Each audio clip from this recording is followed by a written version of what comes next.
Hello दोस्तों, हम पढ़ रहे थे हरियाणा की नदियाँ। ठीक है। आज की इस वीडियो में हम दो तीन नदियाँ कवर करेंगे। एक मारकंडा रहेगी, एक चौटांग रहेगी। ठीक है, इस तरीके से दो तीन नदियाँ जो है हम वो कवर करेंगे। तो हमने इससे पहले यमुना नदी जो है वो कवर की है, बड़े अच्छे सरस्वती नदी की है। तो स्टार्ट करते हैं आज की वीडियो। मैं बात कर रहा हूँ अभी यमुना नदी हमने जो की थी, यहाँ से यमुनानगर से एंटर करती है कुरुक्षेत्र, ये अम्बाड़ा, और यहाँ से ये आती हुई ये ऐसे। ठीक है, यहाँ से ये टच नहीं हो, कुरुक्षेत्र यहाँ से कट करो इसको। ठीक है, तो ये कौन सी नदी का जो है फ्लोइंग एरिया है, ये है यमुना का।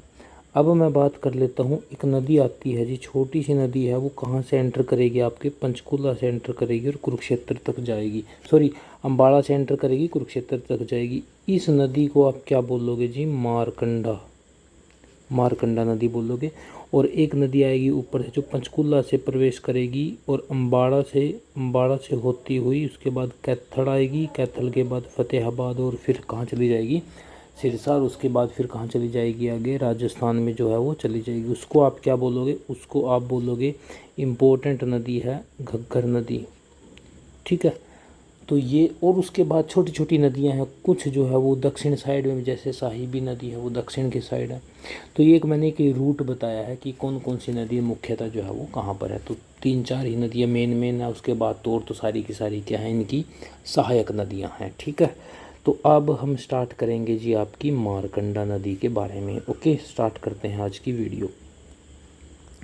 सबसे पहले बात करें मारकंडा नदी की, तो मारकंडा नदी का प्राचीन नाम हम बात करते हैं। प्राचीन नाम है इसका अरुणा नदी। प्राचीन नाम क्या है इसका? अरुणा। ठीक है, इसका उद्गम जो है वो कहाँ से निकलता है? हिमाचल से ये निकलती है और फिर आगे हरियाणा में ज़िला कौन सा है? अम्बाड़ा। अम्बाड़ा में जगह कौन सी है? काला आम। ठीक है, वहाँ से हरियाणा में प्रवेश करती है और हरियाणा में लगभग 90 किलोमीटर तक ये बहती है।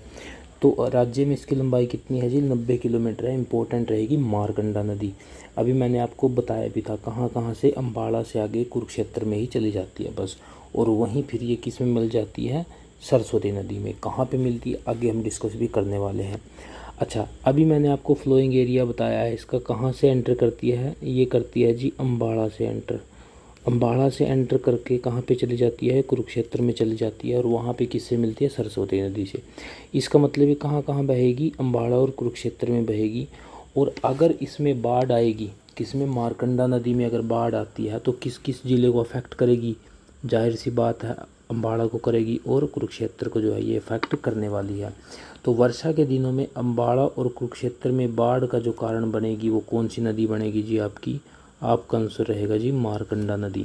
ठीक है, अब छोटी छोटी नदियाँ, कोई नाले के रूप में, कोई बिल्कुल छोटी सी नदी है, वो इसकी सहायक नदियाँ हैं। ठीक है, जैसे कि टांगरी, रणबेगना, नकटी, बलियाली, आमरी और थापना। ठीक है, ये आप डायरेक्ट ऐसे ही याद कर लोगे, टांगरी इसमें इंपॉर्टेंट रहने वाली है। ठीक है, ये जो टांगरी नदी है, अम्बाड़ा में एक जगह है मुलाना।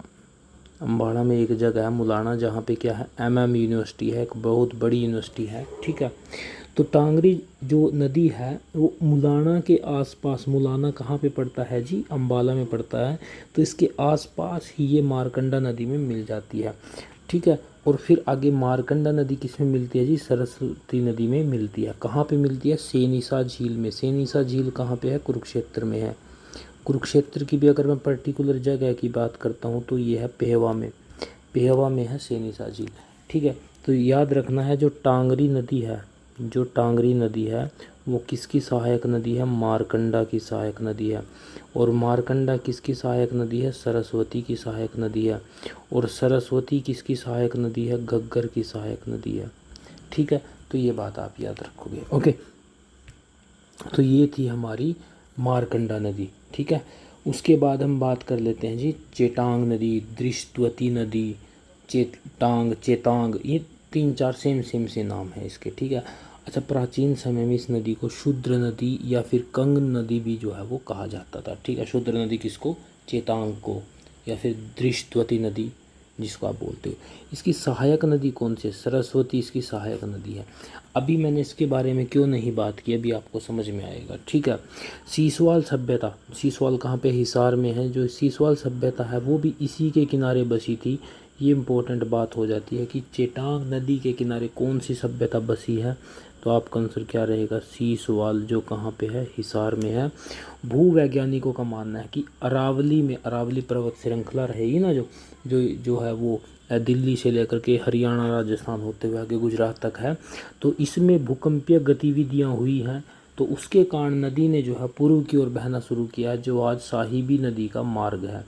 तो अभी तो ये विलुप्त है बिल्कुल, ठीक है, बट ये मानना है कि जो आज साहिबी नदी है वही कभी किसी समय में चेटांग नदी जो है वो हुआ करती थी, बट कुछ गतिविधियाँ ऐसी हुई कि इसका जो फ्लोइंग की डायरेक्शन है, उसका एरिया है वो बदल गया।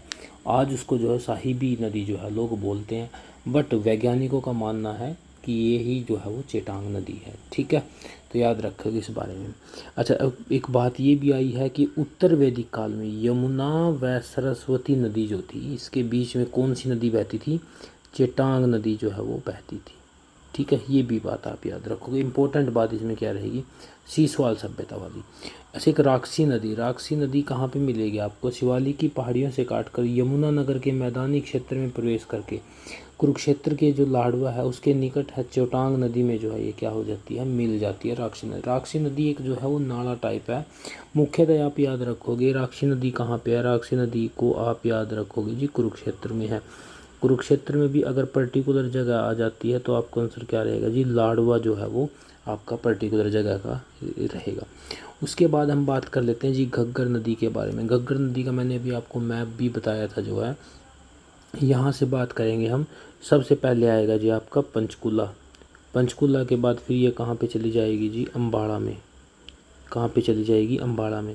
अम्बाड़ा के बाद कहाँ पे चली जाएगी, कुरुक्षेत्र को कट कर देंगे, फिर आगे कहाँ जाएगी ये, कैथल में।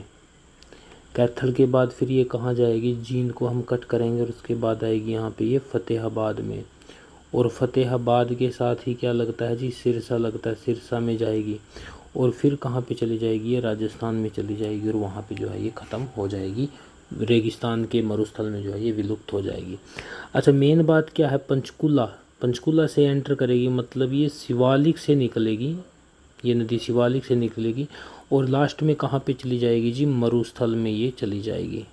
तो ये एकमात्र ऐसी नदी है जो पहाड़ों से मरुस्थल तक का जो है वो रास्ता कवर करती है, ठीक है।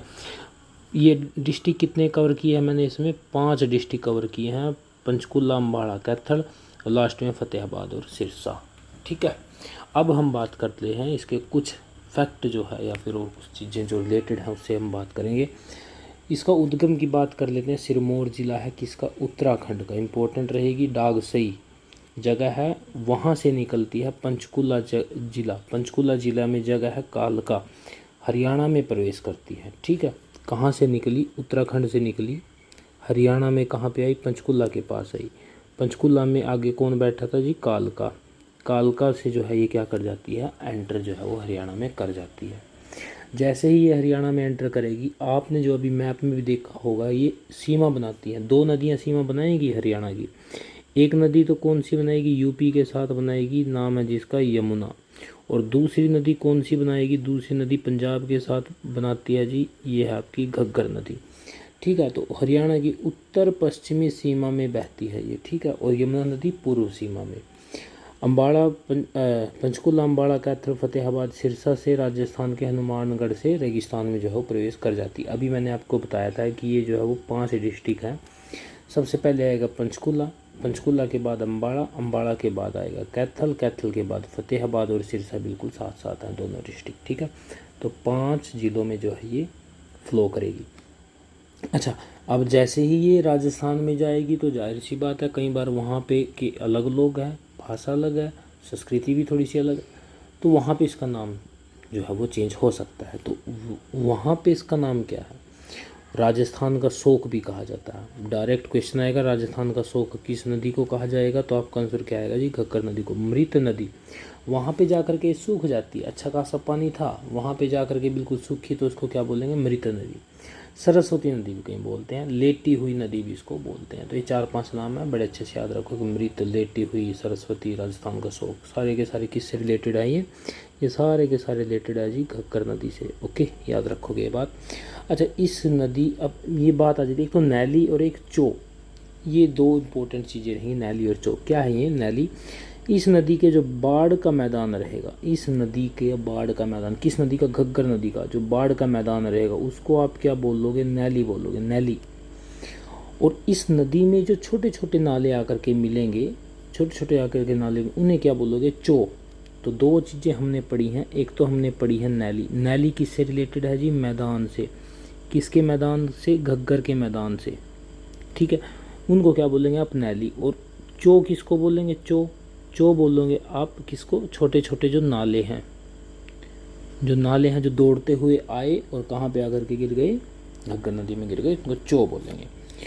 उसके बाद हम बात करते हैं जी गुरुद्वारा नाडा साहिब जो पंचकुला में, जहाँ से घग्गर नदी हरियाणा में एंटर करती है, ठीक है। इसी के किनारे बसा है, इसी के किनारे वहाँ पे उसको स्थापित किया गया, गुरुद्वारा नाडा साहिब जो पंचकुला में है। किस नदी के किनारे है जी? वो घग्गर नदी के किनारे है, ठीक है। अच्छा, इंपॉर्टेंट बात हो जाती है जिसकी सहायक नदियाँ, अगर मैं बाएं दिशा की बात करता हूँ तो कौशल्या एकमात्र नदी है। दाएं दिशा की बात करता हूँ मारकंडा, टांगरी और चौटांग, है ना। टांगरी नदी किस में आकर के मिलती है जी? मारकंडा नदी में। मारकंडा फिर आगे किस में चली जाती है? वो आगे सरस्वती और घग्गर नदी में जो है वो मिल जाती है। चौटांग नदी भी इसमें एक लिखा है, चौटांग नदी भी इसकी एक सहायक नदी है, ठीक है। अब इम्पोर्टेंट हो जाता है कि इतनी बड़ी एक नदी है जो शिवालिक की पहाड़ियों से निकल के रेगिस्तान तक जाएगी, तो जाहिर सी बात है इस पर कुछ ना कुछ बैराज बनाए जाएंगे, ठीक है। कौन कौन से हैं वो? इम्पोर्टेंट क्या क्या रहेंगे? O2 बैराज है, एक दीवान वाला है, दीवान वाला। उसके बाद है डंगराना बैराज, चमाला बैराज, ठीक है। तो ये जो है वो 3-4 बैराज जो है इसके ऊपर हैं, ठीक है, घग्गर नदी के ऊपर। और O2 बैराज कहाँ पे है? सिरसा जिले में है। O2 बैराज कहाँ पे है? सिरसा जिले में। यहाँ से 2 नहरें राजस्थान के लिए निकाली गई है, इंपॉर्टेंट बात रहेगा। O2 बैराज जो घग्गर नदी पे है, सिरसा में है, 2 नहरें निकाली गई हैं, कहाँ के लिए? राजस्थान के लिए। घग्गर को O2 बैराज के बाद हाकड़ा नदी भी जो है वो कहा जाता है, इंपॉर्टेंट बात रहेगी। घग्गर नदी को क्या कहा जाता है? इस नदी को आप जो है वो हाकड़ा के नाम से भी सुनोगे। किसके बाद? O2 बैराज के बाद। O2 बैराज कहाँ पे? सिरसा में। कहाँ क्या निकाली गई? 2 नहरें किसके लिए? राजस्थान के लिए, ठीक है। हड़प्पा का जो कालीबंगा स्थल है इसी नदी के किनारे जो है विकसित हुआ था। किस नदी के किनारे? घग्गर नदी के किनारे। तो घग्गर जो नदी है, अगर मैं बात करता हूँ कि ऐतिहासिक स्थल क्या रहेगा? कालीबंगा रहेगा। और अभी अभी हमने पढ़ा था एक सीसवाल जो स्थल था वो भी किसी नदी के किनारे पड़ा था, वो भी आप याद रखोगे, ठीक है। हिमालय से राजस्थान के रेगिस्तान तक बहने वाली, जाने वाली एकमात्र नदी है, कौन सी नदी है? एकमात्र नदी घग्गर नदी है। अभी मैंने आपको बताया था कि ये डाग से ही उत्तराखंड से जो है स्टार्ट होती है, हरियाणा में आती है ये पंचकुला। पंचकुला के बाद फिर आगे चलती है, कहाँ पे चलती है? पंचकुला के बाद अम्बाड़ा में चलती है, अम्बाड़ा के बाद फिर आगे कैथल में, उसके बाद फतेहाबाद में, और लास्ट में कहाँ पे जा कर के हरियाणा को छोड़ देती है ये? सिरसा में। सिरसा के बाद ये कहाँ पे चली जाएगी जी? राजस्थान में चली जाएगी, और राजस्थान में फिर विलुप्त हो जाएगी किसमें? रेगिस्तान में। तो हिमालय से रेगिस्तान तक का जो सफ़र तय करती है वो एकमात्र नदी है, कौन सी? वो है घग्गर नदी। ओके, तो दोस्तों ये थी हमारी आज की वीडियो। इसके बाद हम नेक्स्ट वीडियो में टांगरी नदी और दूसरी नदियाँ, साहिबी नदी है और छोटी मोटी नदियाँ जो कुछ भी है वो सभी हम उसमें जो है वो कवर करेंगे। ओके, थैंक यू दोस्तों।